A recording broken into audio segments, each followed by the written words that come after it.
Olá, telespectador amigo, você assiste agora o programa Conexão Alfa, um programa do Instituto de Pesquisas e Tratamentos Humanísticos, o IPTH. Estamos na rua Ponta Grossa, 1836, na sobreloja do Calçado Santa Rita. Tem uma escadinha, você sobe e já está no IPTH, né, Maílson? Isso. E vem no IPTH que dia que é aberto à população? Todas as terças-feiras, às 20 horas, tem palestra pública aqui no IPTH, aberta à população. A gente pede para trazer só 1 quilo de alimento, ou você pode ouvir também online pelo nosso site lá na Rádio Web.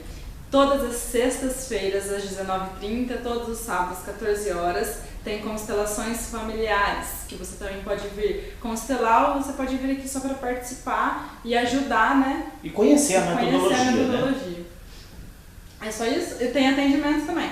Atendimento no consultório de terça a sábado, das 9 às 18 e no sábado das 9 ao meio-dia. Agende um horário e vem aqui conhecer o seu inconsciente, descobrir tudo o que está encoberto aí, né, doutor Celso? É verdade, porque o nosso trabalho visa o oculto. Quando nós falamos em oculto, não dá a sensação que é uma coisa oculta, medonha. Não, meus queridos, nós falamos daquilo que o racional não compreende.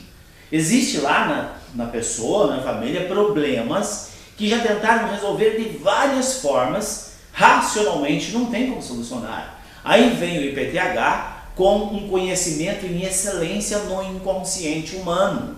Lá onde está oculto, escondido, os panos de fundo que adoecem as pessoas, adoecem os relacionamentos e adoecem as finanças. E aí nós trazemos isso para a luz através de metodologias extraordinárias. É bom que o nosso telespectador ouça mais uma vez. A nossa metodologia foi reconhecida internacionalmente como a melhor psicoterapia da América Latina. Não é verdade, Maílson? Foi, agora no ano de 2014, a melhor metodologia em 17 países da América Latina. O único psicanalista a receber esse título aqui no ano de 2014 no Brasil. É uma honra, né, para quem está aqui em Apucarana, tão pertinho, não deixe de vir aqui poder ajudar você, o seu filho, ou algum ancestral seu que já passou dessa para uma melhor, né, doutor Celso? Que precisa de luz, né? Precisa de luz. Inclusive, nós vamos falar sobre um tema que é tabu aí para muitas pessoas, mas aqui para nós do IPTH não é. Nós vamos falar hoje sobre a morte. A morte, doutor Celso, eu acho que é um assunto muito pouco falado. E quando a gente fala, as pessoas falam de uma forma muito superficial. Eu queria que você falasse hoje aqui pra gente, pra mim e pra quem está assistindo, o que acontece com essa alma quando acontece a morte do corpo físico? Essa alma morre também? Ela vai para algum outro lugar? Tem uma explicação científica para tudo isso hoje? Vamos falar sobre isso de uma forma científica. Primeiro, quero dizer aos nossos queridos telespectadores que a nossa instância de trabalho terapêutico é no inconsciente das pessoas, lá no limiar entre vida e morte, lá nos mistérios da vida, lá onde está alojada a centelha divina, o imunológico da pessoa e a essência espiritual de todos os seres humanos. Deus nos agraciou com este conhecimento para abrir este filtro do inconsciente e por isso nós falamos de algo, de temas que são considerados tabus, mas de extrema importância, que é a morte, a saída da alma do corpo quando faz esta passagem.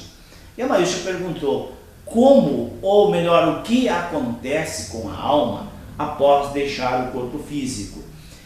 É tão importante falar da morte, isso deveria ser assunto cotidiano. Alguns falam, não quero saber da morte, não quero falar da morte, não vou morrer agora. Gente, a nossa vida aqui na matéria é uma passagem. Nós viemos aqui na escola da vida preparar o lugar que nós vamos após deixar o corpo físico.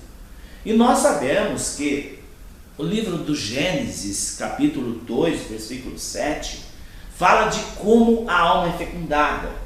A Bíblia fala que Deus fez lá o boneco de barro, soprou em suas narinas o fôlego vivente e soprou em suas narinas e tornou alma vivente. Então, naquele momento da fecundação, é feito a alma vivente.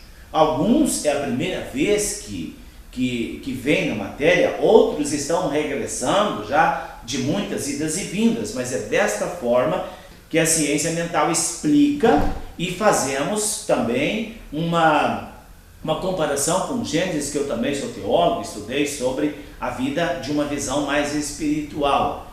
E quando a pessoa deixa o corpo, aí que começam os problemas. Porque enquanto ele está aqui na matéria, ele tem o pai, tem a mãe, tem os amigos, tem a esposa, o marido, etc e tal, mas no mundo espiritual nem sempre é assim. Normalmente, pode perguntar. Me ocorreu aqui a pergunta seguinte: a vida deveria ser uma preparação para a morte? Não. A gente deveria estar consciente de todas as nossas escolhas, de todas as nossas ações, porque isso vai refletir quando a gente Sem morrer. dúvida, eu falei no início desta conversa que aqui é uma escola. Nós recebemos do grande arquiteto do universo a dádiva da vida no corpo, para que possamos preparar o nosso estágio no plano espiritual após deixarmos o corpo. E como eu disse, quando a alma deixa o corpo, ela leva consigo todo o conceito da consciência. Nós precisamos definir claramente o que é alma e o que é espírito. Na visão teológica hebraica cristã, nós entendemos o que? O sopro é o espírito. E a Bíblia diz em Eclesiastes 2,7 que quando a pessoa morre, o sopro, que é a vida, volta para Deus. Sim.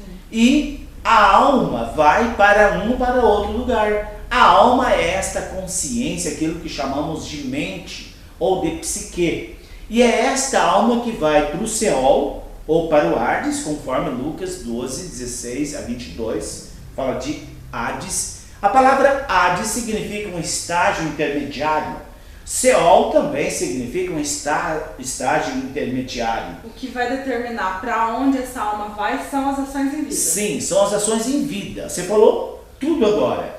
O que vai determinar que nível do Hades a alma vai é as ações da pessoa enquanto estava no corpo. Até onde nós sabemos, o Hades tem 33 níveis de estágio. O 33º é o mais elevado. Então, dali para baixo, vou dar um exemplo. Quem habita os níveis mais profundos do Hades? Os assassinos, os políticos corruptos que mataram milhares de pessoas quando desviavam verbas, estão lá vizinhando com o capeta, e também os fabricantes de armas.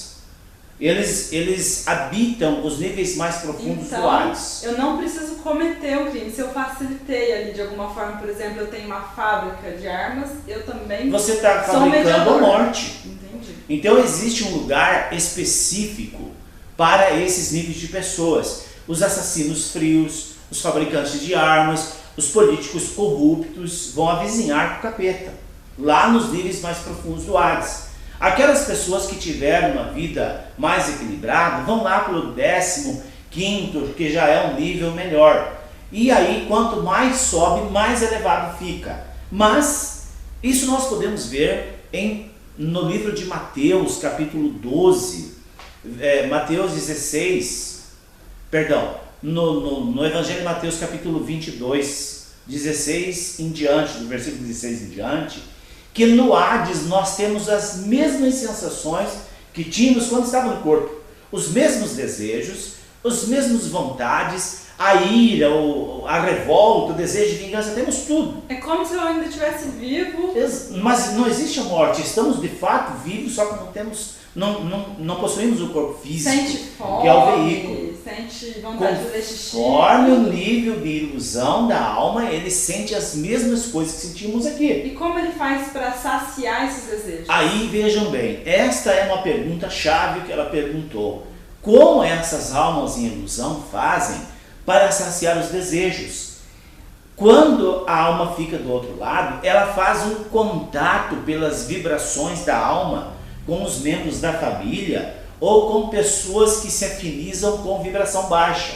Vamos dizer que a pessoa que morreu era adúltero, ele era um prostituto, ele tinha uma compulsão sexual desvairada. Ele vai fazer um contato com pessoas que têm este comportamento, esta alma sai do lugar do Hades e imanta na pessoa, e a pessoa começa a ter o comportamento induzido por aquela alma. Se ela já tinha um comportamento desviado, fica mais aflorado. Pior, mais aflorado ainda pela falta do componente do veículo físico. Da mesma forma, as almas viciadas em drogas, junto com um dependente químico, tem centenas de almas viciosas que imantam e vampirizam a pessoa no chakra laríngeo e no gástrico, aonde as emoções absorvem os teores da droga. Por isso que é tão difícil o dependente químico largar das drogas, porque ele não está sozinho. Ele tem várias pessoas. Ele é hospedeiro de centenas de almas viciosas. E da mesma forma os alcoólatras. Vocês acham que a pessoa bebe demasiadamente, depois que ela toma um copo de cerveja ou uma pinga, assim, não é mais a pessoa. E é nítido, o semblante muda, o olho fica arregalado, a pessoa não lembra o que fez, ela foi tomada por uma alma viciosa. Esse imantado que você fala não quer dizer que está incorporado, ele só está... A palavra, nós temos de uma visão bíblica para explicar obsessão e possessão de duas formas. Agora que eu quero que o meu querido telespectador entenda a diferença entre obsessão e possessão. A obsessão é a imantação numa linguagem mais científica. Mas falando biblicamente, para você entender, para dirigir um carro você faz o quê? Entra dentro. E para dirigir um cavalo? Sobe em cima. Sobe em cima. Quando, no exemplo do carro, é uma possessão. A possessão acontece muitas vezes nas igrejas, estão possessos. Quando a pessoa bebe demais ou usa droga demais, ele fica possesso, ele foi tomado o somático, não é mais ele. E aí, da mesma forma, os alcoólatras. E da mesma forma são as doenças. Hoje, nós da ciência mental sabemos, o mundo inteiro sabe, que 90% das doenças são repetições de padrão da família. Um ancestral morreu de câncer, aí ele do outro lado não conseguiu cura, ele está na ilusão que ele tem corpo, que ele está sofrendo a dor, ele imanta no descendente, transmite a ansiedade, a depressão, a insônia e imanta a doença para o descendente. Aí isso é obsessão, que é como se eu tivesse que subir no cavalo. Exatamente. Aí que acontece a obsessão e o descontrole das questões mentais e espirituais que nós tratamos com sucesso aqui no IPTH e temos um reconhecimento internacional por ter a coragem de dizer na televisão que 90% das doenças são espirituais, podem ser evitadas e podem ser tratadas com sucesso. Através da mente, né? Então, se você tem algo desse tipo na sua família, você pode ligar aqui no IPTH e agendar uma sessão para descobrir o que faz você desencadear esse comportamento. O programa de hoje chegou ao final, mas você pode continuar seguindo as nossas atividades pelo nosso site ou pelo nosso Facebook Instituto IPTH. Compartilhe lá as nossas ideias, dissemine as nossas questões, nossos artigos, você vai ajudar muita gente. Até mais! Um grande abraço e nós voltamos na próxima oportunidade.